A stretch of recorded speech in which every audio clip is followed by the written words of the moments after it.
O știre de ultimă oră, dragi privitori. Astăzi, în România, la domiciliile a 12 medici originari din Republica Moldova, sau cel puțin cu diplome de medici specialiști care ar fi urmat rezidențiatul în Republica Moldova, deci în România au loc percheziții la domiciliile acestor persoane. Ministerul Sănătății din România ne anunță despre acest fapt și înaintează suspiciuni rezonabile referitoare la autenticitatea și validitatea acestor parcursuri de rezidențiat. Aceste suspiciuni sunt legate de faptul că respectivele persoane, în timp ce lucrau cu salariu deplin în România în calitate de medici specialiști, în același timp trebuiau să se afle prezențial, adică fizic, în Republica Moldova pentru a urma rezidențiatul la anumite specialități. Specialitățile care se enumără sunt cele legate de chirurgia estetică și plastică, ortodonție și medicina de urgență. Este un caz de corupție, din punctul meu de vedere, cu suspiciuni de corupție și de abuz în serviciu.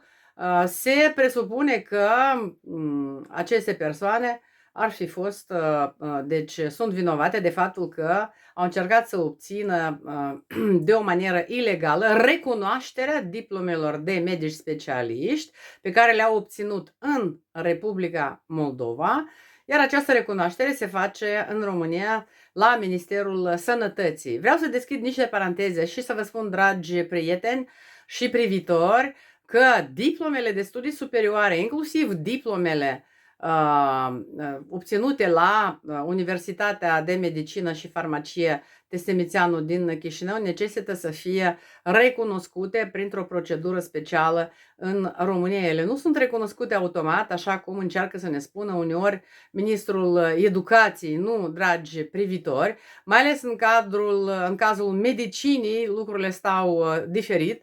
Sunt recunoscute diplomele de licență, adică după 6 ani de studii la Universitatea de Medicină și Farmacie Testemițeanu, după care absolvenții pot să aleagă să urmeze rezidențiatul în România și să aibă o diplomă de medic specialist european sau să continue aici în Republica Moldova. Desigur, acolo unde există discordanțe, breșe, se încearcă conturnarea procedurilor care sunt foarte grele, mai ales în cazul recunoașterei diplomelor de medici specialiști de aici din Republica Moldova.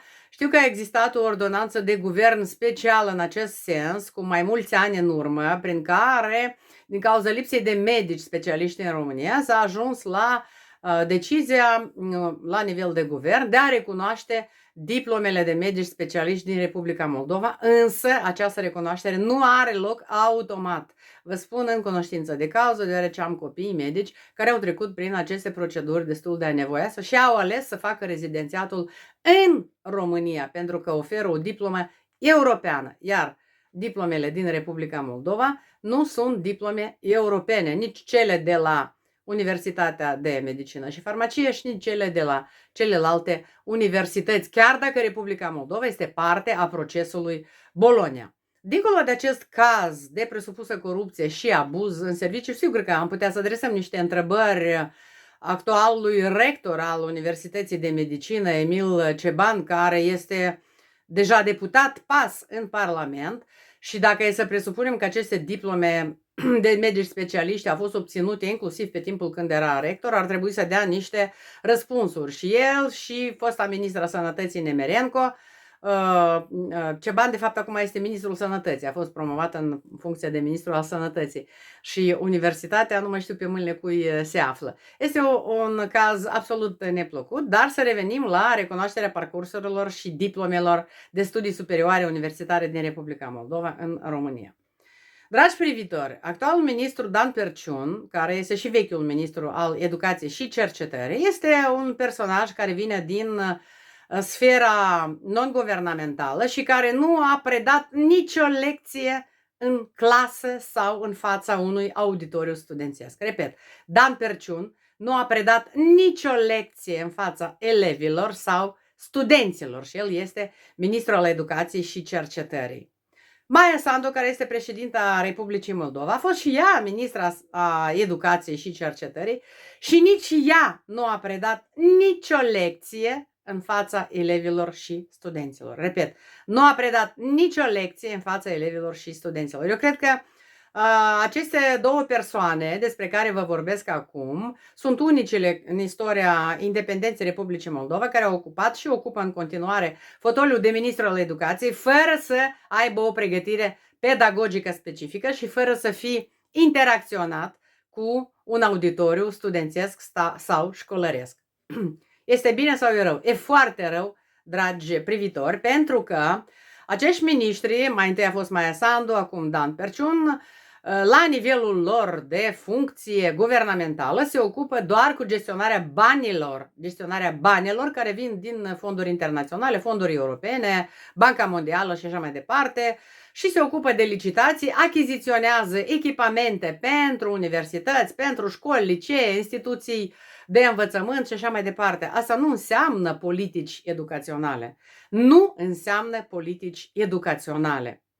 Un ministru al educației trebuie să aibă în spate o catedră cel puțin, nu mai zic de o teză de doctorat pe care trebuie să o fi susținut la disciplina sau în domeniul pe care l-a profesat în calitate de cadru academic. Deci Perciun nu este cadru academic. Am încercat să-l sesizez referitor la discordanța totală care există între, de exemplu, nomenclatorul domeniilor profesionale de formare în cadrul universităților, și asta înseamnă ciclul licență și masterat, și nomenclatorul din România. Dragi privitori, în Republica Moldova, foarte multe parcursuri educaționale, adică specialități care înainte erau privite drept facultăți, acum se numesc programe de formare. La ciclul licență prevăd 4 ani de studii, adică 240 de credite europene transferabile. În România sunt la 3 ani de studii.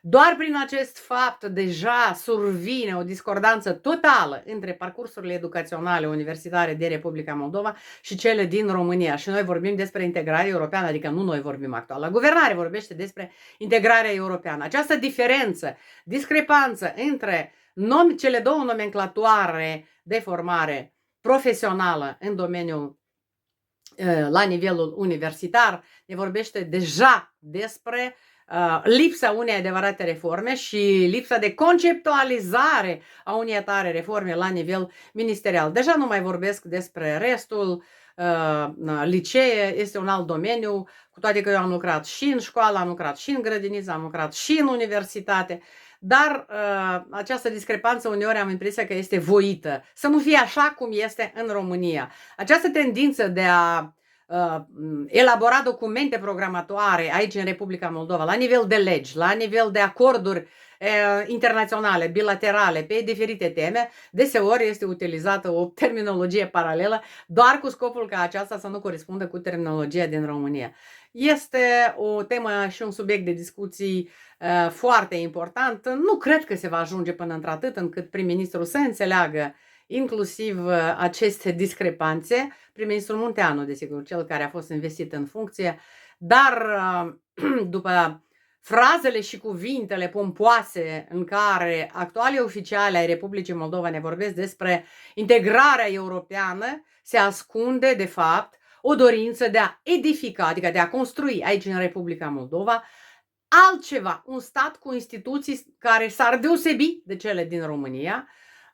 Unicul lucru pe care îl acceptă este comuniunea de limbă. Da, e limba română acolo și aici, dar aici, în Republica Moldova, vai, noi suntem geniali. Dragi privitori, toate aceste subiecte probabil că ar constitui o temă de discuții publice mai largi, mai vaste, dar aceste discuții nu sunt organizate și în ele nu sunt antrenați oameni specialiști care cu adevărat se pricep în tot ceea ce înseamnă expertiză academică, educațională, universitară și așa mai departe. Iar noi, unioniștii, să ținem minte că misiunea noastră a tuturor unioniștilor este să promovăm necesitatea unirii urgente a Republicii Moldova cu România. Aceasta nu înseamnă că suntem împotriva integrării europene, ba da, noi suntem și chiar poate dorim să dăm o mână de ajutor, dar suntem ignorați deoarece unirea Republicii Moldova cu România până în frontiera deocamdată controlată pe Nistru administrativ este unica șansă ca să fim și noi în rând cu lumea, cu diplome